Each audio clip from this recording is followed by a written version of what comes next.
कैसे हैं आप सब ठीक होंगे। देखिए, इससे पिछले वाले वीडियो में हमने सीखा था स्वपोषण। ठीक है, स्वपोषण वैसी प्रक्रिया होती है जिसपे हरे पेड़ पौधे अपना भोजन प्रकाश संश्लेषण की क्रिया द्वारा स्वयं बनाते हैं। ठीक है, और प्रकाश संश्लेषण के लिए कौन कौन आवश्यक घटक है उसके बारे में चर्चा किए थे। उसके बाद एक प्रयोग द्वारा उसकी उपस्थिति कैसे दर्शाई जाएगी इसके बारे में उसमें बताया गया था। ठीक है, आज का टॉपिक है परपोषण पर। ठीक है, परपोषण हम लोग सीखे थे।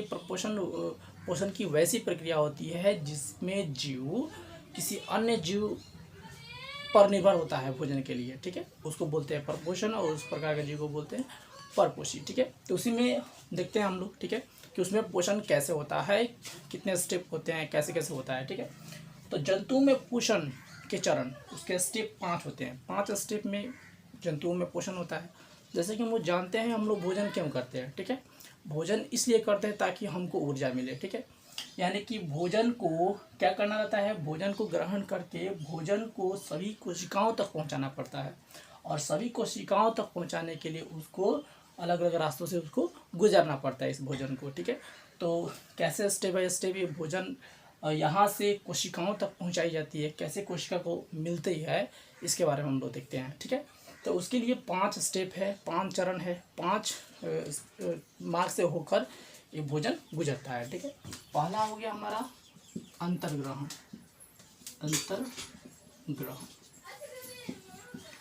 अंतर्ग्रहण वैसा प्रक्रिया होता है, ऐसा प्रोसेस होता है जिसमें हम भोजन को अपने शरीर के अंदर डालते हैं। ठीक है, वो अंतर्ग्रहण कहलाता है। ठीक है, जैसे हम भोजन को मुंह में डालते हैं, ठीक है, उसको काटते हैं छोटे छोटे टुकड़ों में।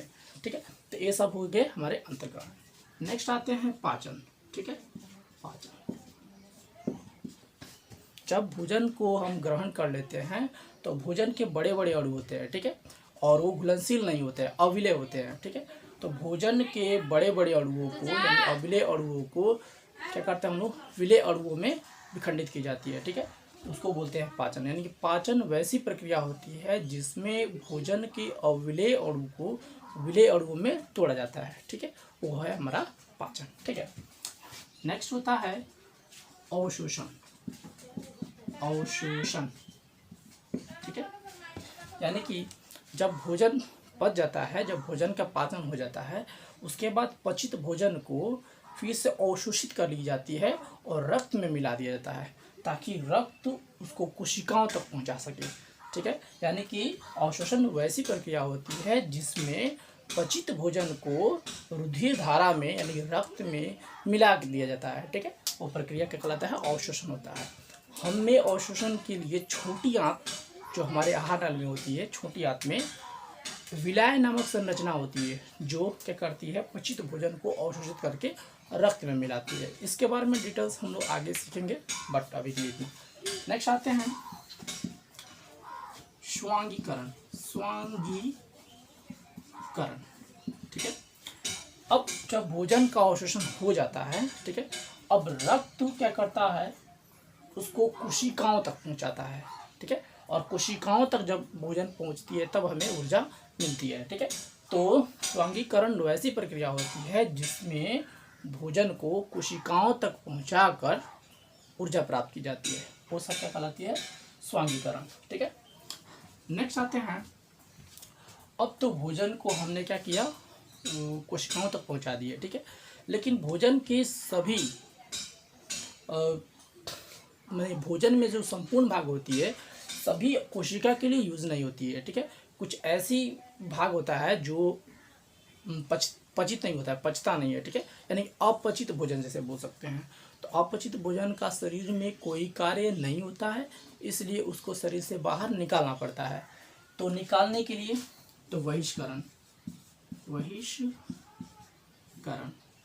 ठीक है, यानी कि बहिष्करण वैसी प्रक्रिया होती है जिसमें हम अपचित भोजन को शरीर से बाहर निकालते हैं। ठीक है, वो प्रक्रिया क्या कहलाती है, बहिष्करण। ठीक है, तो इस प्रकार हम देखें कि जंतुओं में पोषण 5 स्टेप में होता है।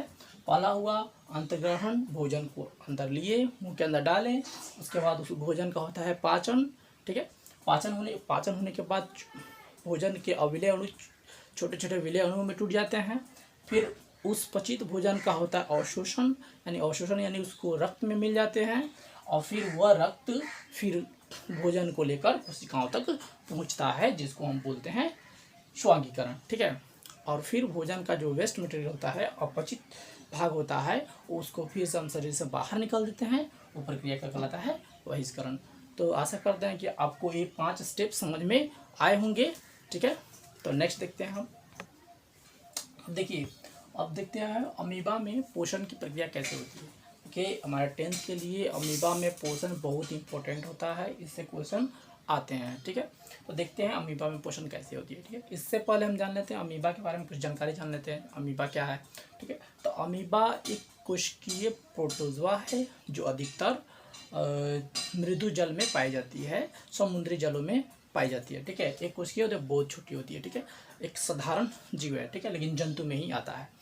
नहीं देते हैं इसमें पोषण की प्रक्रिया कैसे होती है। तो ऐसे हम लोग पोषण की प्रक्रिया, जंतुओं में पोषण की जो प्रक्रिया है वो 5 इससे पहले हम सीखे थे कि 5 प्रक्रिया हैं। ठीक है। लेकिन अमीबा में पोषण की प्रक्रिया 5 है, लेकिन इसमें से 3 महत्वपूर्ण होती है, जिसके बारे में हम जानेंगे। ठीक है। तो देखिए अमीबा में पोषण की प्रक्रिया कैसे होती है, इसके बारे में जानते हैं। तो अमीबा एक कोशिकीय प्रोटोजोआ है। इसका जो शरीर होता है एक अनियमित आकार का होता है, यानी कि यह अपने बाहरी आकार को हमेशा बदलते रहता है। ठीक है। इस प्रकार का जीव है अमीबा है। ठीक है। अमीबा में अंतर्ग्रहण की प्रक्रिया के लिए जब अमीबा के पास में भोजन आती है तो अमीबा क्या करता है, अपने शरीर के इस भाग को इस तरह मोड़ता है, इस तरह बनाता है, और भोजन ये हो गया हमारा भोजन। ठीक है। इस भाग को विकसित करता है, इसको बोलते हैं कुटपाद। ठीक है। यानी कि अमीबा भोजन के अंतर्ग्रहण के लिए अपने कुटपाद को विकसित करता है और भोजन को चारों ओर से घेर लेता है, जैसे कि आप चित्र में देख रहे हैं। ठीक है। ये हमारा भोजन है, भोजन। ठीक है। अपने कुटपाद से क्या करता है, इसको चारों तरफ से घेर लेता है, ऐसे विकसित करेगा और धीरे धीरे क्या करेगा, इसको पूरी तरह से ऐसे घेर लेगा। ठीक है। पूरी तरह से घेर लेगा। उसके बाद जैसे घेरता है तो इसके अंदर भोजन रसदानी का निर्माण होता है। ठीक है। यानी कि अगले प्रोसेस में ये भोजन क्या आ जाएगा, अंदर आ गया, और इस तरह इसमें भोजन रसधानी कहलाएगा, भोजन रसधानी। ठीक है। इस प्रकार इसमें भोजन रसधानी का निर्माण होता है और इसी भोजन रसधानी में भोजन का पाचन होता है। ठीक है। अब जब भोजन का पाचन होता है, जब सवाल कहा जाएगा कि अमीबा में भोजन का पाचन कहाँ होता है, तो भोजन रसधानी में होता है। ठीक है। तो इस प्रकार जब भोजन पच जाता है तो पचित भोजन को, अब फिर भोजन क्या हो गया, पच गया, यानी कि पाचन की क्रिया यानी पाचन क्रिया इसका भोजन रसधानी में होता है। जब भोजन पच जाता है तो यह पचित भोजन अमीबा अपने कोशिका द्रव्य में, यहाँ पे द्रव्य होता है जिसको हम बोलते हैं कोशिका द्रव्य। ठीक है। तो यहाँ से भोजन क्या करता है, अपने कोशिका द्रव्य में फैला देता है। ठीक है। एक कोशिका द्रव्य, यानी कि पचित भोजन को अमीबा अपने कोशिका द्रव्य में फैला देता है। ठीक है। इस प्रकार इसमें एक भोजन का अंदर स्वांगीकरण, अवशोषण, ये सब अंदर हो जाता है, क्योंकि एक ही कोशिका है। ठीक है। इसी के अंदर क्या हो जाता है, ये फैल जाता है। तो यानी कि 2 चरण इसका इम्पोर्टेंट नहीं है, अवशोषण और स्वांगीकरण। ठीक है। क्योंकि ये कोशिकीय जीव है, इसी में क्या होता है, ये भोजन फैल जाता है। नेक्स्ट है बहिष्करण। जैसे हम लोग जानते थे कि जब भोजन का पाचन होता है तो भोजन में पाचन के साथ साथ कुछ अपचित पदार्थ भी बच जाते हैं जो उसका पाचन नहीं कर पाता है और उसको शरीर से क्या करना पड़ता है, निकालना पड़ता है। तो इसी तरह अमीबा में भी, ठीक है, कुछ ऐसे अपशिष्ट पदार्थ बन जाते हैं जो पचित नहीं होता है। तो अमीबा भी क्या करता है, इस पदार्थ को अपने शरीर से बाहर निकालना चाहता है। तो बाहर निकालने के लिए, जैसे भोजन का पाचन हो गया, अब अपशिष्ट पदार्थ जो बचा उसको बाहर निकालने के लिए यह अपने सतह के किसी भाग को फाड़ लेता है और अस्थायी रूप से छेद बना लेता है। यानी कि अपने किसी भाग से क्या कर सकता है, अपने भाग को छेद बनाकर अस्थायी का फिर से ही जुड़ जाएगा। ठीक है। तो कहीं से भी एक अस्थायी, यहाँ से कहीं से एक अस्थायी छिद्र बनाएगा यहाँ से, और यहाँ से ये अपशिष्ट अपचा भोजन को क्या कर लेगा, शरीर से बाहर निकालेगा। ठीक है। शरीर से बाहर निकाल लेता है। जैसे शरीर से बाहर निकलता है तो यह छिद्र फिर से स्वतः जुड़ जाता है। ठीक है, इस प्रकार आपको समझ में आ गई होगी कि अमीबा में पोषण कैसे होती है। ठीक है, यानी अमीबा में पोषण के प्रमुख 3 स्टेप हैं, 3 चरण हैं, अंतर्ग्रहण, पाचन, बहिष्करण। अंतर्ग्रहण में अमीबा के पास जब भोजन, अमीबा का जो भोजन होता है वो छोटे छोटे शैवाल, डायटम या इससे छोटे एककोशिकीय जीव होते हैं। जैसे इसके पास में आते हैं भोजन तो अपने फुटपाथ को विकसित करता है, उससे क्या करता है, उस भोजन को पकड़ लेता है और अपने कोशिका के अंदर डाल लेता है। इस प्रकार उसमें भोजन राजधानी का निर्माण होता है। इसी भोजन राजधानी में उसका पाचन होता है, पाचन की प्रक्रिया उसी राजधानी में हो जाता है। पचने के बाद यह भोजन फिर से क्या हो जाता है, कोशिका द्रव्य में पूरा फैला दी जाती है, जिससे हमारा इसको एनर्जी मिलता है। उसके बाद अपचित भोजन को शरीर के किसी भी भाग से अस्थायी छिद्र बनाकर शरीर से बाहर निकाली जाती है। इस प्रकार अमीबा में पोषण होती है। आशा करता है आपको ये समझ में आई होगी। है, देखिए इससे पहले हम लोग अमीबा में पोषण की प्रक्रिया देखे थे। जो अमीबा में पोषण की प्रक्रिया कैसे होती है, कैसे अंतर्ग्रहण, कैसे पाचन, कैसे बहिष्करण होता है, इसके बारे में हमने सीखा था। अब सीखने वाले हैं हम लोग पैरामीशियम में पोषण कैसे होती है। ठीक है, ऐसे इससे क्वेश्चन तो आता उतना नहीं है, ऑब्जेक्टिव वाले आ सकता है बट सब्जेक्टिव से क्वेश्चन उतना आया नहीं है, बट आपको हम बता देते हैं कि आपको नॉलेज तो होनी चाहिए इसके बारे में। ठीक है, देखते हैं। पैरामीशियम में भी अमीबा की तरह 3 प्रमुख स्टेप होते हैं पोषण के, अंतर्ग्रहण, पाचन और बहिष्करण। स्वांगीकरण और अवशोषण दोनों होती है, लेकिन वो इम्पोर्टेंट नहीं है क्योंकि ये भी एक कोशिकीय जीव है। ठीक है, तो थोड़ा सा जान लेते हैं पैरामीशियम क्या है। ठीक है, तो पैरामीशियम एक कोशिकीय जीव होता है जो कि मृदु जल में पाई जाती है। ठीक है, इसका आकार निश्चित होता है। इसका आकार जैसे आप फिलहाल में देख सकते हैं कि थोड़ा सा चप्पल की तरह है। तो ऐसे क्वेश्चन कभी पूछ दी जाती है कि अमीबा का आकार कैसा होता है, तो एक चप्पल के समान होता है, जैसे कि आप फोटो में पिक्चर में आकृति में देख रहे हैं। ठीक है, तो इसमें देखते हैं इसमें पोषण की प्रक्रिया कैसे होती है। तो पहला है अंतर्ग्रहण। ठीक है, तो पैरामीशियम में भोजन के अंतर्ग्रहण के लिए खास स्थान होता है।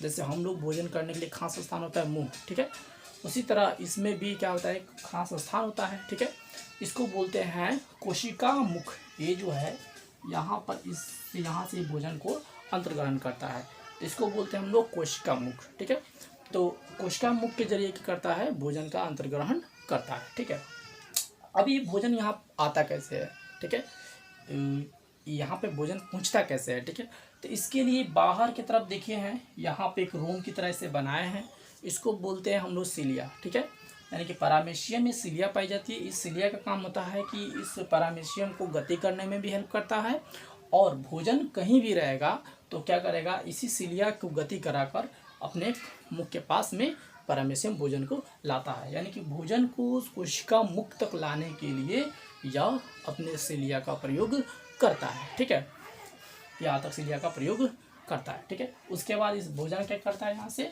अंतर्ग्रहण अपने मुख के जरिए यहाँ पे अंतर्ग्रहण कर लेता है। ठीक है, यानी अंतर्ग्रहण की प्रक्रिया हो गई। इसके पैरामीशियम का भी भोजन छोटे छोटे शैवाल, डाइटम या अन्य छोटे कोशिकीय जीव होते हैं। ठीक है, तो भोजन का ये अंतर्ग्रहण कर लिया अपने कोशिका मुख से। ठीक है, अब 2 में अब होगा इसका पाचन। ठीक है, तो इसमें भोजन के पाचन के लिए एक नहीं बल्कि कई भोजन राजधानियाँ पाई जाती हैं। जैसे कि यहाँ पर देख रहे हैं रेड कलर से ऐसे बनाए गए हैं, ये सभी भोजन राजधानियाँ हैं। इस सभी जगहों पर भोजन का पाचन होता है। जैसे कि हम अमीबा में देखे थे, तो अमीबा में एक ही भोजन राजधानी का निर्माण हो रहा था, लेकिन इसमें एक से अधिक भोजन राजधानियाँ होती हैं। तो जैसे कोशिका मुख के जरिए भोजन का अंतर्ग्रहण हो गया, ये है आपका भोजन, और यहाँ से इसका अंतर्ग्रहण हुआ। उसके बाद यह भोजन इस भोजन राजधानी में पहुँचती है। ठीक है, भोजन राजधानी में पहुँचने के बाद यहाँ से इस भोजन राजधानी में पहुँचेगा, फिर इस भोजन राजधानी पहुँचेगा, फिर इस भोजन राजधानी पहुँचेगा, उसके बाद इस भोजन राजधानी पहुँचेगा, फिर इस भोजन राजधानी पहुँचेगा। सभी भोजन राजधानियों में भोजन का पाचन होता है। पचने के बाद भोजन अब एक यहाँ फिर आता है, भोजन राजधानी में पहुँचेगा, यहाँ पे पच गया। अब पचने के बाद फिर ये पचित भोजन फिर इसके कोशिका द्रव में फैला दी जाती है, जैसे कि अमीबा में था। तो कोशिका द्रव में फैला दी जाती है, पूरा फैल जाता है, उसमें अवशोषण स्वांगीकरण वाला प्रोसेस उसी के अंदर हो जाता है। फिर आता है नेक्स्ट में बहिष्करण। तो इसमें भी भोजन का जो भाग होता है, कुछ भाग पचने वाला होता है जो पच जाता है, ठीक है, और कुछ भाग होता है जो पचने योग्य नहीं होता है, यानी अपचित भोजन। यानी कि अपचित भोजन को फिर से इसमें भी शरीर से बाहर निकालना पड़ता है। इसके लिए भी इसमें एक खास स्थान है जिसको हम बोलते हैं निकास द्वार, ठीक है। यहाँ से अपने निकास द्वार के जरिए यहाँ से भोजन को बाहर निकाल देता है। तो इस प्रकार अमीबा में पोषण होती है। तो आप समझे होंगे कि अमीबा में पोषण कैसे होता है।